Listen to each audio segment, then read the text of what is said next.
চলতি বছর শান্তিতে নোবেল পুরস্কার পেয়েছেন ভেনেজুয়েলার মারিয়া Corina Machado.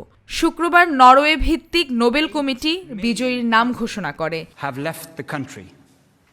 The opposition has been systematically যুক্তরাষ্ট্রের প্রেসিডেন্ট ডোনাল্ড ট্রাম্প এই বছর নোবেল পুরস্কার পেতে ব্যাপক আগ্রহ দেখিয়েছিলেন, তবে তিনি এই পুরস্কার পাননি। ভেনেজুয়েলার সাধারণ মানুষের গণতান্ত্রিক অধিকার আদায়ে উদ্বুদ্ধ করা এবং দেশটিকে শান্তিপূর্ণ উপায়ে একনায়কতন্ত্র থেকে গণতান্ত্রিক পথে নেয়ার আন্দোলনের জন্য তাকে নোবেল দেওয়া হয়েছে বলে জানিয়েছে নোবেল কমিটি। তারা বলছে, ভেনেজুয়েলার গণতন্ত্র আন্দোলনের নেত্রী মারিয়া করিনো লাতিন আমেরিকার ইতিহাসে সাহসিকতার এক অনন্য দৃষ্টান্ত স্থাপন করেছেন। গভীর বিভাজনে জর্জরিত দেশটির বিরোধী দলগুলোর মধ্যে ঐক্যের প্রতীক হয়ে উঠেছেন তিনি। মুক্ত ও অবাধ নির্বাচন এবং জনগণের প্রতিনিধিত্বশীল সরকারের দাবিতেই সকল বিরোধী শক্তি তার নেতৃত্বে এক কাতারে সামিল হয়েছিল।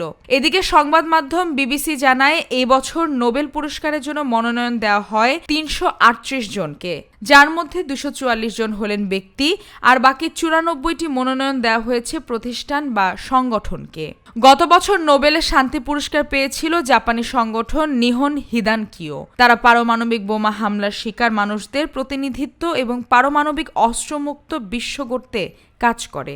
২০১৪ সালে মাত্র ১৭ বছর বয়সে শান্তিতে নোবেল পুরস্কার পেয়েছিলেন পাকিস্তানের মালালা ইউসুফজাই। তার চেয়ে কম বয়সে আর কেউ নোবেলে ভূষিত হননি। অপরদিকে ১৯৯৫ সালে ৮৬ বছর বয়সে নোবেল পেয়েছিলেন Joseph রোডব্লাট।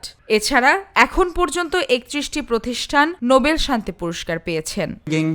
legal prosecution. International desk, প্রতিদিনের ডাক ডিজিটাল।